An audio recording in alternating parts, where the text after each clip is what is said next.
Hello student, first lecture में equilibrium का introduction मैंने आपको बता दिया और पूरे चैप्टर में दो ही बात आपके दिमाग में क्लियर होनी चाहिए।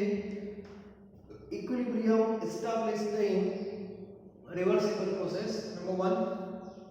Number two, initially rate of forward is more than rate of backward, and after some time both rates forward as well as backward becomes equal, and that condition is known as equilibrium condition.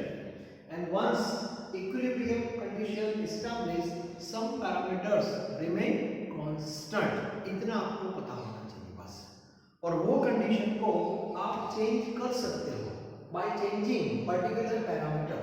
Okay, तो ये जो है पूरे chapter का एक base है, वो पहले आपका क्लियर होना चाहिए।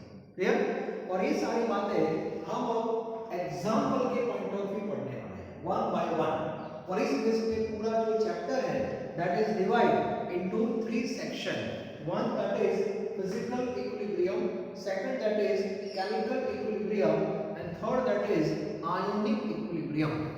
Physical equilibrium is very easy, उसमें ज्यादा कुछ कंटेंट नहीं है, तो आज का पूरा जो लेक्चर है वो मैंने फिजिकल के लिए दे रखा है। तो सबसे पहले तो फिजिकल इक्विलिब्रियम का मीनिंग क्या होगा वो तो आपके दिमाग में बैठ गया होगा, like this. Equilibrium established in which process? Physical process। ये तो पहले क्लियर होना चाहिए, ठीक है। कुछ लोग फिजिकल इक्विलिब्रियम में रिएक्टेंट प्रोडक्ट ऐसे वर्ड यूज करते हैं, दैट इज टोटली रॉन्ग। मतलब सबसे पहले तो आपके दिमाग में फिजिकल प्रोसेस का कॉन्सेप्ट क्लियर होना चाहिए, और वो आपका है physical process means only physical state of the substance change. Clear?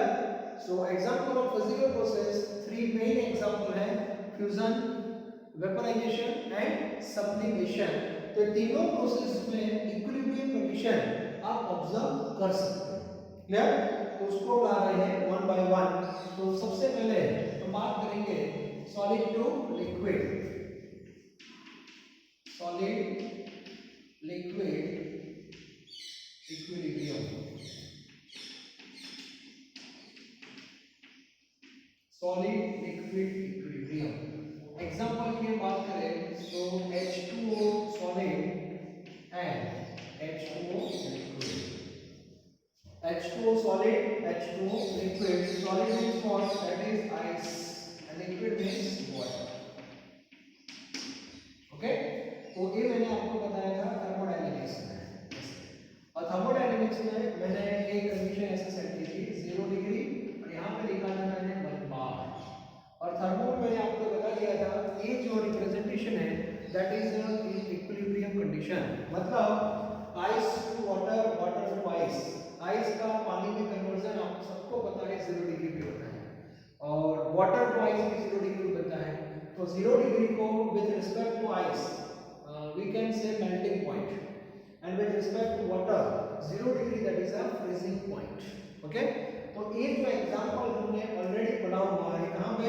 Thermodynamics में, that is a example of solid liquid equilibrium. लेकिन उसको चैप्टर के हिसाब से आपको पढ़ना है, तो टेक्स्ट बुक में ऐसे रिप्रेजेंट किया है कि मान लो कि एक थर्मोस है, ये थर्मोस है मिल्टन का है या तो सेवन का है, मतलब बेस्ट क्वालिटी है इन शॉर्ट, और हाईली इंसुलेटेड कवर है बॉडी, ऐसा मान लीजिए। अब इसमें आपने आधे हिस्से में आइस रखा है और आधे हिस्से में पानी रखा है, ठीक है। और टेम्परेचर 0 डिग्री है, बाहर भी 0 डिग्री है, और प्रेशर है 1 बार, ठीक है। मतलब जो एग्जांपल है उसको रिप्रेजेंट हम ऐसे कर रहे हैं। तो इनिशियली मेरे जो 3 पॉइंट है वो माइंड में सेट करो। इनिशियली क्या होगा? इनिशियली ज्यादा मॉलिक्यूल्स आइस के पानी में कन्वर्ट होंगे, और बहुत कम मॉलिक्यूल पानी में से आइस में क्या होंगे? कन्वर्ट। याद है ना, 5 स्टेप आगे 2 स्टेप पीछे, तो ओवरऑल 3 स्टेप आगे, दैट इज इनिशियल लेवल। तो इनिशियली मान लो कि इसमें भी ऐसा ही होगा, but after some time what happen, 5 step first step नीचे। इसका मीनिंग क्या हुआ, जितने मॉलिक्यूल आइस में से पानी में कन्वर्ट होंगे उतने ही मॉलिक्यूल पानी में से आइस में कन्वर्ट होंगे। और ये आपको पता कैसे चलेगा, so gradually at different time interval you can measure their mass. So mass of ice and mass of water remains constant at any time. Okay, it means it shows here physical equilibrium established between ice and water at which temperature 0 degree and which pressure 1 bar. So here you have to remember only one line. You have to remember only one line. Okay, here 0 degree, that is called melting point. Okay, here melting point, here melting point is constant at constant pressure. बस आपको ये point याद रखना है। It means solid liquid का जो equilibrium है उसमें कौन सा पैरामीटर किस सिचुएशन में कांस्टेंट होता है। So you have to remember like this, in this case melting point that is constant at constant external pressure. समझ आ रही है? इसका मीनिंग क्या हुआ, इफ एक्सटर्नल प्रेशर चेंज, यदि ये प्रेशर आपका चेंज हो गया, एक्सटर्नल प्रेशर चेंज हो गया, so it will affect on melting point. तो हमारे केमिस्ट्री में जो भी सॉलिड कंपोनेंट है, सॉलिड कोई भी ऐसा नहीं कि आइस, कोई भी सॉलिड कंपोनेंट आप ले लो, each solid has fixed melting point. आपको पता है जितने भी सॉलिड केमिस्ट्री में होते हैं सबका मेल्टिंग पॉइंट फिक्स होता है, but at particular pressure and that pressure is 1 bar और यू कैन से 1 atm। तो हमारा नॉर्मल जो एक्सटर्नल प्रेशर रहता है वो 1 bar रहता है और 1 atm दोनों ऑलमोस्ट सेम होते हैं। तो जो भी डेटा हमारे पास है टेक्स्ट बुक में, particular melting point and boiling point all with respect to 1 bar, ये क्लियर होना चाहिए। ठीक है, सो आपको एक माइंड सेट कर दो कि ये जो सॉलिड लिक्विड इक्विलिब्रियम है उसमें मेल्टिंग पॉइंट जो रहता है सॉलिड का that remain constant at constant external pressure. बस आपको इतना ही याद रखना है, ज्यादा डिटेल में जाने की जरूरत नहीं है। Dot remember only conclusion regarding this solid liquid. Now next,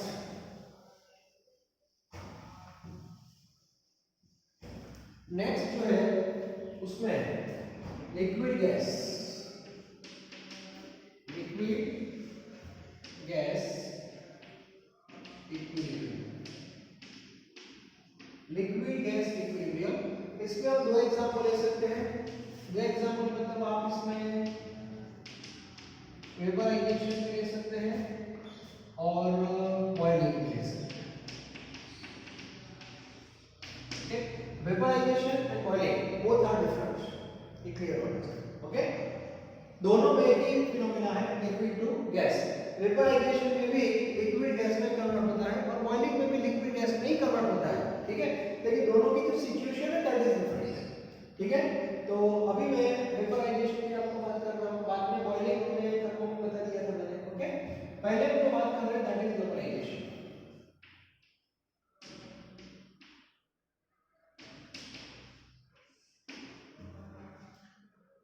vaporisation में देखो क्या होगा, वेपराइजेशन जो है उसमें पहले तो क्लोज वेसल लेते हैं, एक क्लोज वेसल है। ओके, अब इसके अंदर पहले जो भी मॉइस्चर रहती है ऑलरेडी वेसल के अंदर उसको पहले निकाल दो। तो ये लोग क्या करते हैं, यहाँ पे एक प्लेट में एनहाइड्रस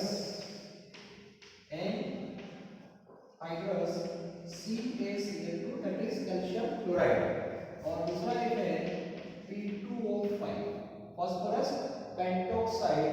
ये दोनों जो है दैट इज डिहाइड्रेटिंग एजेंट, मतलब मॉइस्चर को इजीली क्या करेंगे, एब्जॉर्ब कर लेंगे। तो हमें ये इक्विलिब्रियम स्टडी करना है तो पहले वेसल क्लोज होनी चाहिए बिकॉज़ हियर गैस इन्वॉल्व। कोई भी जब गैस इन्वॉल्व होता है और आपको स्टडी करना है तो वेसल मस्ट बी क्लोज्ड। तो क्लोज वेसल हमने बना दी, अंदर जो मॉइस्चर है उसको निकालना पड़ेगा। तो तो उसके लिए ये सब याद रखो, this is for general knowledge. Anhydrous CaCl2 और P2O5 और एक सल्फ्यूरिक एसिड भी है, ये तीनों पानी को देख के पागल हो जाते हैं। बस पानी मतलब मॉइस्चर, तो किसी भी जगह पे मॉइस्चर को निकालना है तो तीनों को ला दो, मॉइस्चर अपने आप एब्जॉर्ब हो जाएगा and the atmosphere becomes dry. Okay, तो सबसे पहले हम एग्जाम करेंगे, टेक्स्ट बुक में सब मेंशन किया है तो आपको पता होना चाहिए कि सर ये क्या है, जस्ट डिहाइड्रेटिंग एजेंट। ओके, चलो पूरा जो वेसल है liquid becomes dry, now you have to take liquid and liquid that is water. Textbook plate पे पानी लिया है, पूरा वेसल जो है पानी भर देते हैं, यहां पे मैंने वाटर ले लिया, that is H2O and that is a liquid. Clear? And temperature, room temperature that is 25। Okay, अब आपको पता होना चाहिए each liquid has its own vapour even at room temperature. ऐसा समझ रही है? किसी भी लिक्विड को, ऐसा नहीं कि पानी, कोई भी लिक्विड हो उसको क्लोज वेसल में आप रख दो, रूम टेंपरेचर रख दो, तो ये जो सरफेस है, ऊपर जो जगह है, वहां पे लिक्विड की वेपर्स होती है और वहां पे हमें इक्विलिब्रियम कंडीशन मिलेगी। ओके, ये वेपराइजेशन का एग्जांपल ले रहा हूं। तो सबसे पहले बॉटम से स्टार्ट करते हैं। यहां पे एक मीटर होता है that is called manometer.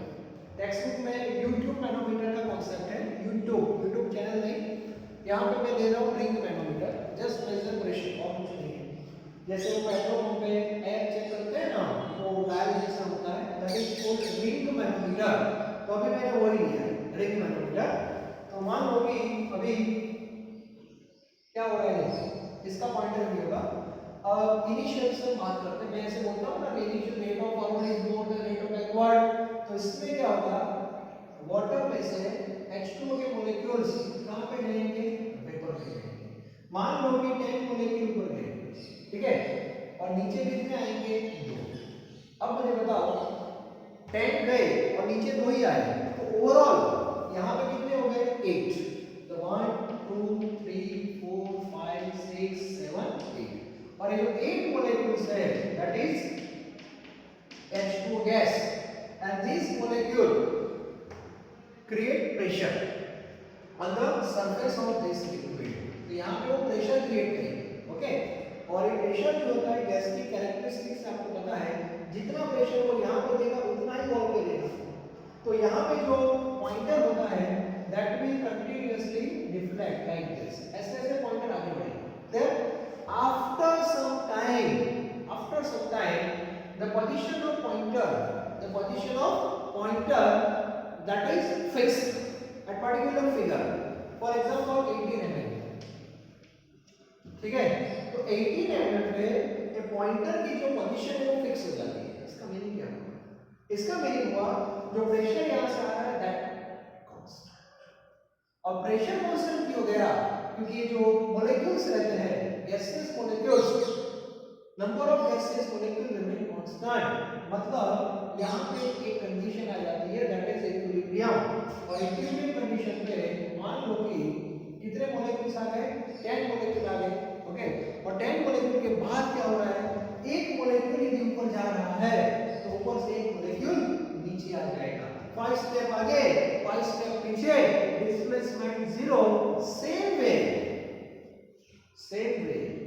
number of gaseous molecules in this particular region remains constant.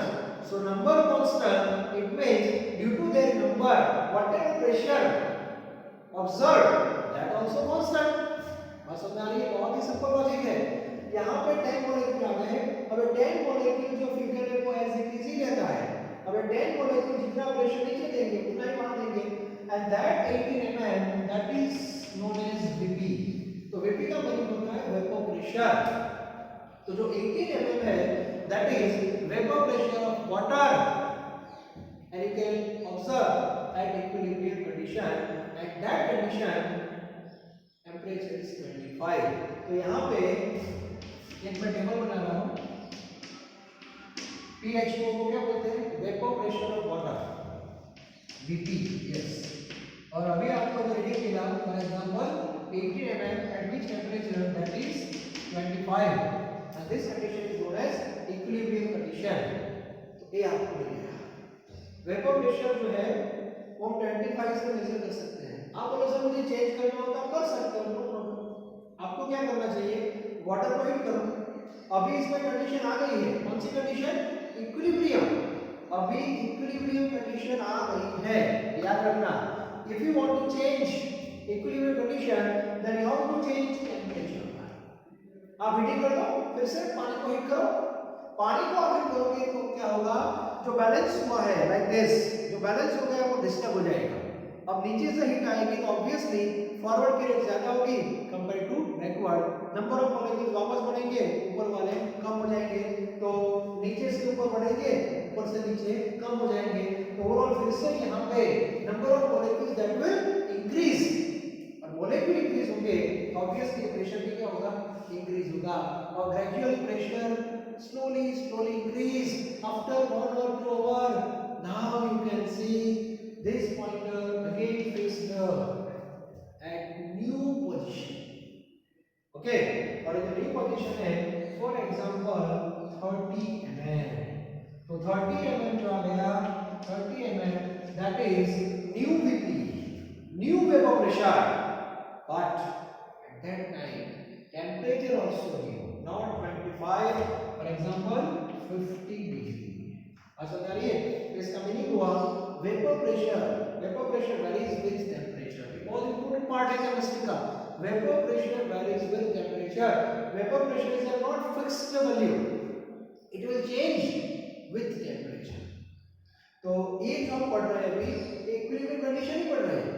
हर एक स्टेज में इक्विलिब्रियम कंडीशन आ रही है, और वो कंडीशन में हम कौन सा पैरामीटर मेजर करते हैं, वेपर प्रेशर, जिससे पता चलता है कि इसमें इक्विलिब्रियम कंडीशन आ गई है। ओके, तो आप धीरे धीरे आगे बढ़ो। मान लो कि आपने टेम्परेचर और बढ़ाया और टेम्परेचर हमारा हो गया 100, फॉर एग्जांपल 100 डिग्री पे ये जो वेपर प्रेशर हो जाता है 760 mm। ए भी वेपर प्रेशर है, ए भी वेपर प्रेशर है, ए भी वेपर प्रेशर है। 18 mm है वो 25 पे है, 30 जो है वो 50 पे है, 760 है वो 100 पे है, और 100 डिग्री 760 हो जाता है। 760 का मीनिंग होता है ऑलमोस्ट 1 बार। तो इस 100 को क्या बोलते हैं, बॉइलिंग पॉइंट। ये बॉइलिंग पॉइंट, इसका मीनिंग हुआ ये जो हमने पढ़ा, ये पार्ट है बॉइलिंग, ये बॉइलिंग। एंड बिफोर बॉइलिंग ये जो भी है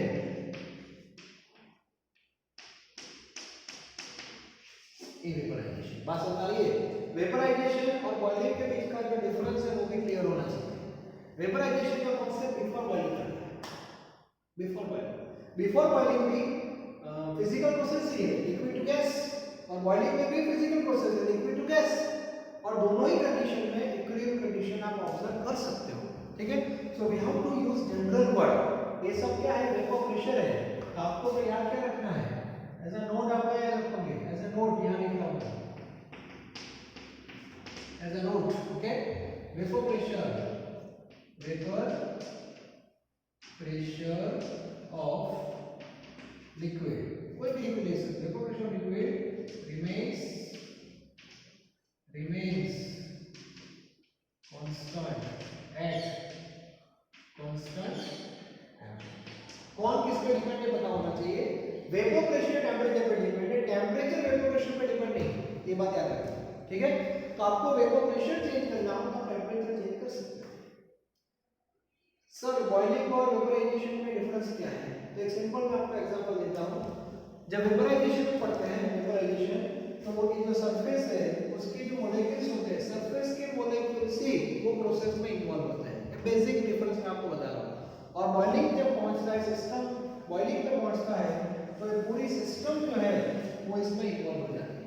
ठीक है, जैसे हम क्लास में पढ़ा रहे हैं, क्लास में 50 स्टूडेंट में आपको पढ़ा रहा हूं, क्लियर, लेकिन आपने नोट डाउन किया होगा कभी कभी क्लास में सारे बच्चे एक साथ इन्वॉल्व नहीं होते इंटरेक्शन में। मान लो कि पहले 2-3 बेंच है, वहां के जो स्टूडेंट है वो सर के साथ इंटरेक्शन में आ रहे हैं, पीछे वाले तो बस सो गए हैं। ऐसा होता है कि नहीं? Yes, that phenomena is known as vaporization, that is vaporization, याद रखना। और बॉइलिंग का कॉन्सेप्ट क्या है? जब पूरा क्लास टीचर के साथ इंटरेक्ट कर रहा है, पूरा क्लास, दैट इज बॉइलिंग। जैसे रिवर, लेक, आपको पता है वहां से पानी ऊपर जाता ही है, 25 में नहीं जाता क्या? That is vaporization. वहां पे 100 नहीं है, 100 पे तो हम ही नहीं होंगे, पानी कहां से जाएगा? हम ही नहीं रहेंगे। ठीक है, तो वेपराइजेशन और बॉइलिंग का जो बेसिक डिफरेंस है आपको पता होना चाहिए। मैं दोनों यहाँ पे लिखा है क्योंकि दोनों में एक बात कॉमन है, that is liquid to gas. यहाँ भी लिक्विड टू गैस है, यहाँ भी लिक्विड टू गैस है, but condition is different. Here only molecules of surface involved, and here all molecules involved, bulk पूरा involved हो जाता है। ओके, और कोई भी केस आप पढ़ो, वेपर प्रेशर जो है उससे पता चलता है कि इसमें कंडीशन आ गई कौन सी? इक्विलिब्रियम। यहाँ से हमें एक नया टॉपिक मिल रहा है, बॉइलिंग पॉइंट की definition. Normal student up to 10th standard अब बॉइलिंग पॉइंट की डेफिनेशन क्या लिखते हैं मुझे बताओ। अप टू 10th स्टैंडर्ड आप बॉइलिंग पॉइंट को ऐसे रिप्रेजेंट करते हो, sir madam at particular temperature when liquid converting to vapour that temperature is known as boiling point. ऐसा बोलते हैं, गलत है। आपको ओरिजिनल डेफिनेशन बोलनी पड़ेगी पर्टिकुलर बॉइलिंग पॉइंट की। तो बॉइलिंग पॉइंट में ऐसा क्या होता है? तो वाटर का बॉइलिंग पॉइंट क्या है? 100 है। तो 100 डिग्री पे क्या हो रहा है उसको आइडेंटिफाई करना है। 100 डिग्री पे वाटर का जो वेपोरेशन है दैट बिकम्स 1 बार। तो जिसको इंटरेस्ट है बॉइलिंग पॉइंट की डेफिनेशन लिखी वो लिखो, मैं बता रहा हूं आपको। ठीक है, एट पर्टिकुलर टेंपरेचर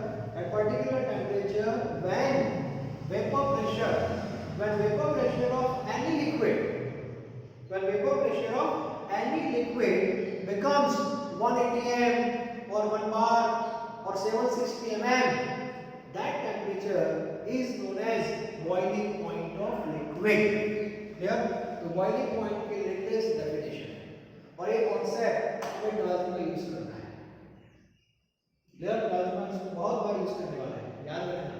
लेकिन वेपोराइजेशन और बॉइलिंग का डिफरेंस क्या है वो तो आपको पहले पता होना चाहिए। हमें इक्विलिब्रियम पे फोकस करना है, लेकिन फिर भी डिफरेंस पता होना चाहिए। और दूसरी बात, evaporation always varies with temperature. मान लो कि आप क्लास में बैठे हो, किसी टीचर ने कॉलेज की बात करते हैं, कॉलेज की बात करते हैं, मान लो कि आप अच्छी कॉलेज में चले गए, क्लास में बहुत अच्छे नंबर आ गए, बोर्ड में भी आ गए, जेईई व्हाटएवर, अच्छी कॉलेज में आपका एडमिशन हो गया, प्रैक्टिकल वहां पे चल रहे हैं, किसी फैकल्टी ने आपको पूछा what is the vapour pressure of water, vapour pressure of ethanol, vapour pressure of toluene, vapour pressure of methanol, vapour pressure of kerosene, whatever, benzene, whatever, कोई भी लिक्विड आप ले लो केमिस्ट्री का, उसका वेपर प्रेशर पूछा किसी भी फैकल्टी ने, तो आप आंसर क्या दोगे? What is the vapour pressure of water? चलो आप मुझे बताओ ना, अभी आपके सामने ब्लैक बोर्ड पे मैंने सब कुछ लिखा है और मैं आपके सामने क्वेश्चन कर रहा हूं, what is the vapour pressure of water? Now what is the answer?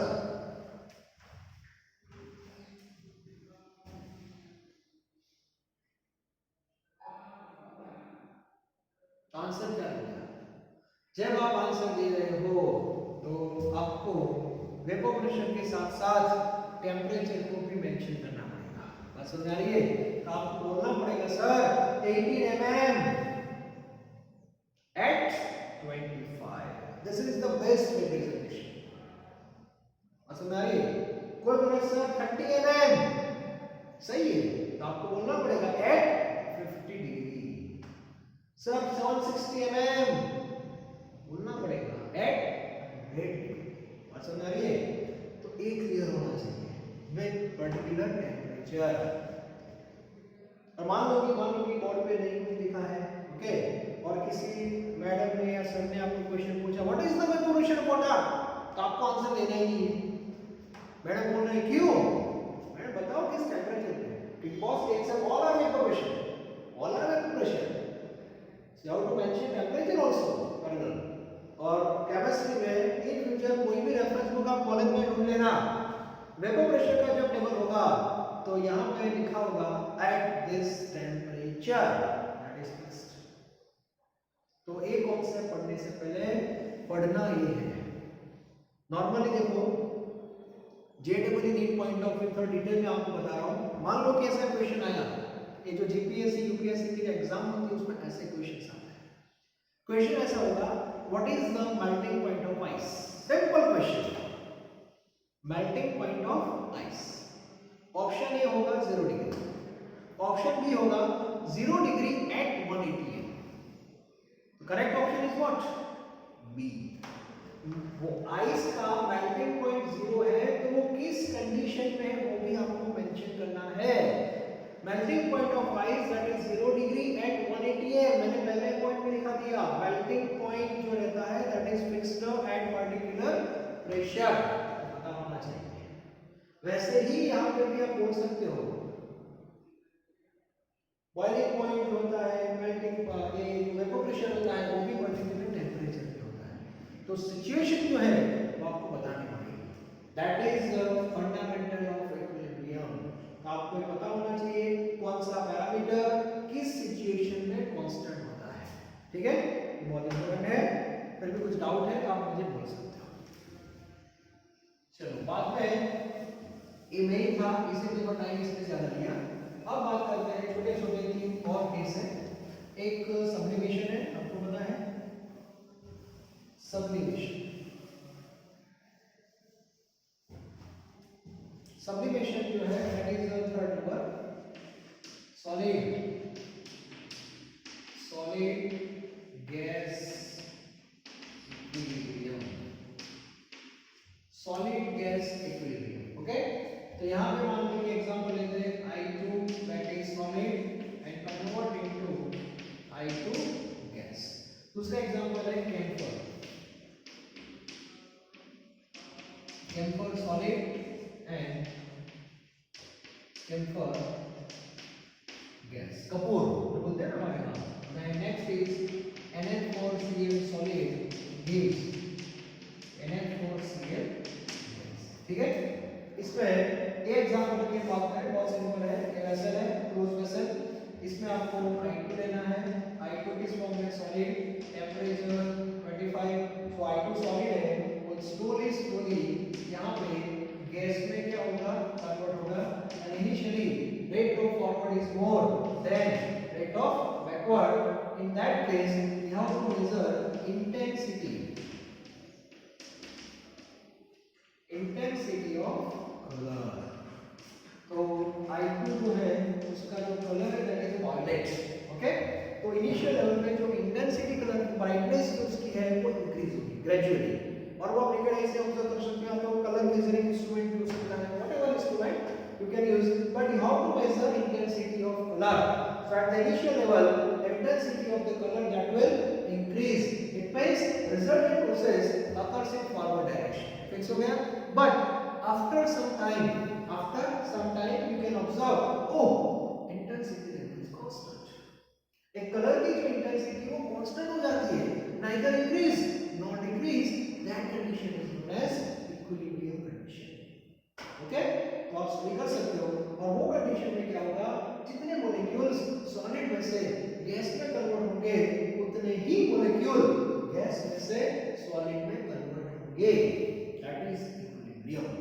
ठीक है, तो यहां पे हम देख सकते हैं एज अ नोट, यहां पे लिखेंगे at constant temperature, temperature constant रखेंगे, at constant temperature intensity of colour, in this particular example intensity of colour remains constant. इतना आपको याद रखना है। ठीक है, तो ये बात हो गई हमारी सब्लिमेशन। शुरुआत में आगे बढ़ते हैं, 2 और एग्जांपल है, वो भी फिजिकल प्रोसेस के ही पार्ट है। ये तीनों में मेल्टिंग, वेपराइजेशन और सब्लिमेशन। इसके बाद और 2 एग्जांपल टेक्स्ट बुक में लिए हैं, वो भी इजी है। चलो दोनों को हम साथ में ले रहे हैं।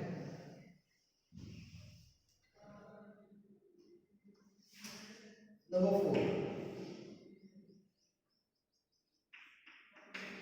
4, solid in aqueous। Okay,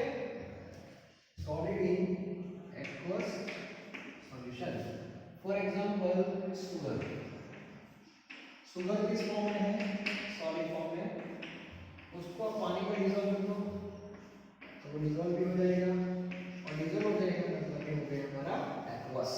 okay, और आपने एक और पार्ट्स खुद भी स्टडी किया होगा, जैसे आपने पानी लिया, वाटर की क्वांटिटी फिक्स कर दी, for example 100 gram, temperature fix कर दिया 25। Okay, now you have to dissolve sugar, तो शुगर आपने 1 ग्राम पहले डिसॉल्व किया। ओके, तो डिसॉल्व हो गया, दैट प्रोसेस इज डिसॉल्यूशन। कोई भी सॉलिड लिक्विड में डिसॉल्व होता है प्रोसेस उसका बोलते हैं डिसॉल्यूशन। ओके, तो इनिशियल लेवल पे क्या होगा, शुगर डिसॉल्व होती जाएगी, ऐसा होता है इनिशियल लेवल पे। और मान लो कि टोटल 1 ग्राम डिसॉल्व हो गया, 2 ग्राम हो गया, 3 ग्राम, 4 ग्राम, 5 ग्राम भी हो गया, और 5 ग्राम के बाद जो शुगर है जो डिसॉल्व किया आपने वो डिसॉल्व नहीं हुआ, और मान लो कि यहाँ नीचे वाटर में डिपॉजिट हो गया। ओके, एंड दैट सॉल्यूशन आपको पता है आप इसको क्या बोलते हो, सैचुरेटेड सॉल्यूशन। ऐसा नॉर्मली ये बोलते हैं कि सर ये सॉल्यूशन अब सैचुरेटेड हो गया। सॉल्यूशन जब सैचुरेट हो जाता है तब सॉल्यूशन के अंदर जो शुगर था वो मैक्सिमम डिसॉल्व हो गया है, और यही कंडीशन में हम इक्विलिब्रियम को स्टडी कर सकते हैं। ओके, तो एक बार सैचुरेटेड सॉल्यूशन आ जाता है उसके बाद हम ऐसा बोलते हैं कि सर अब ज्यादा शुगर डिसॉल्व नहीं हो रहा है। तो इक्विलिब्रियम पॉइंट ऑफ व्यू आप कैसे इसको रिप्रेजेंट करेंगे, तो इसका मीनिंग होता है एक कंडीशन के बाद जितना शुगर डिसॉल्व होता है फॉरवर्ड के क्या बोलते हैं, रेट ऑफ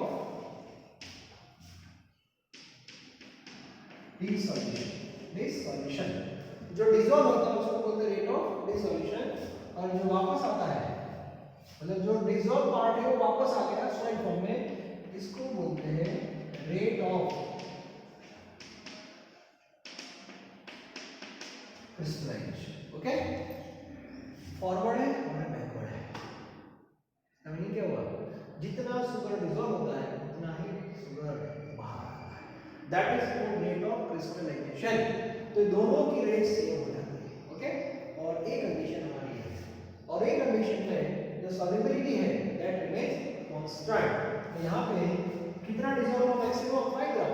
5 ग्राम के बाद जितना डिसॉल्व हुआ, मान लो कि 1 ग्राम डाला, 1 ग्राम बाहर आ गया, 1 ग्राम अंदर गया, 1 ग्राम बाहर आ गया, तो अनडिसॉल्व कितना हुआ, 5 ग्राम बढ़ा दिया। ठीक है, तो यहाँ पे ऐसा नोट आपको क्या लिखना है, ऐसा नोट आपको लिखना है सॉल्युबिलिटी। सॉल्युबिलिटी का मतलब होता है मैक्सिमम जो आपका डिसॉल्व हुआ उसके बाद का, that term is solubility. Okay, solubility of solid in fixed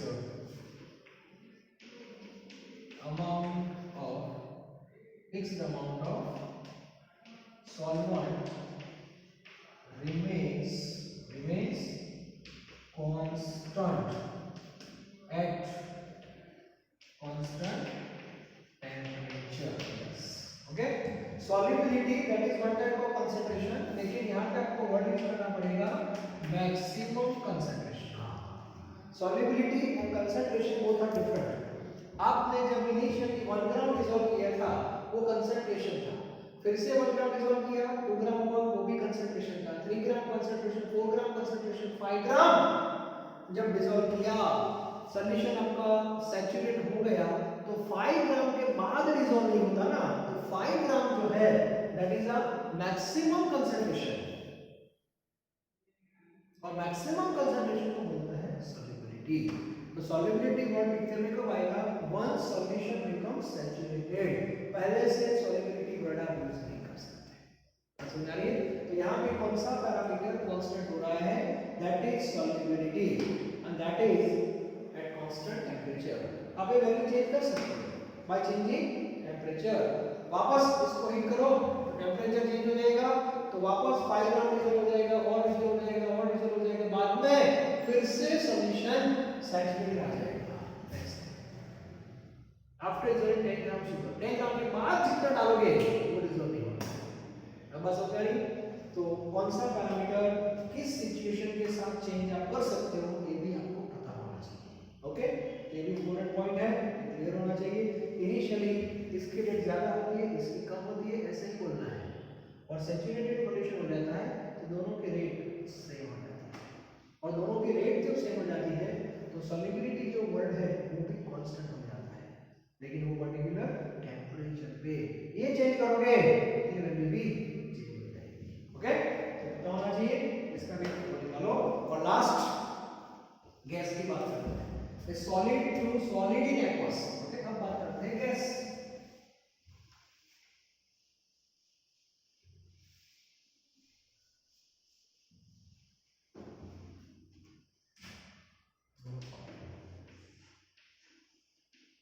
gas, gas in aqueous, ठीक है। For example carbon dioxide, carbon dioxide gaseous form में होता है, जिसको आपने पानी में डिसॉल्व कर दिया, दैट इज टू एक्वस, जिसको क्या बोल सकते हैं सोडा बोल सकते हैं।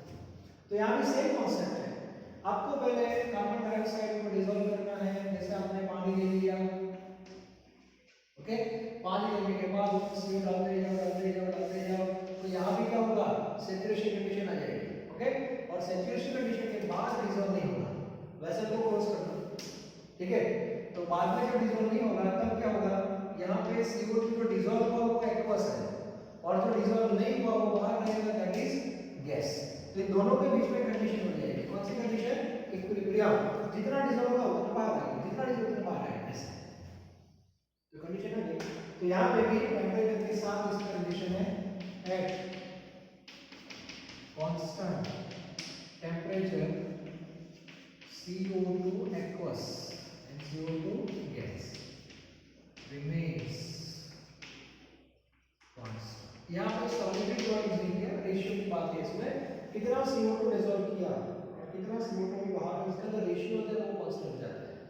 यदि आप टेम्परेचर चेक करोगे तो रेशियो चेंज हो सकता है, लेकिन अभी पर्टिकुलर टेम्परेचर पे कंडीशन आ जाएगी, and that is also known as equilibrium. तो ये भी थोड़ा क्लियर होना चाहिए।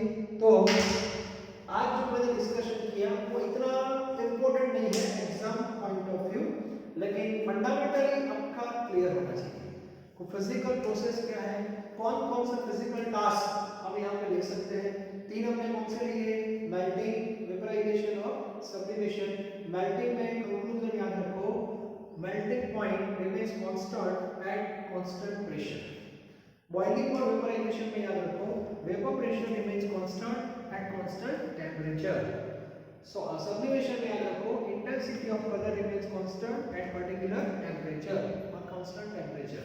और लास्ट में जो थे वो रिगार्डिंग सॉलिबिलिटी, तो सॉलिड में solubility remains constant at constant temperature, और यहाँ पे ratio remains constant at constant temperature. Okay, तो आज का लेक्चर यहाँ मैं कंप्लीट कर रहा हूँ, और ऐसा नोट जो पॉइंट में लिखे हैं वही आपको मेनली याद रखने हैं। और कल से हम पार्ट 2 स्टार्ट करने जा रहे हैं, and part 2 which is most important in equilibrium, that is chemical equilibrium, and we are interested in chemical equilibrium.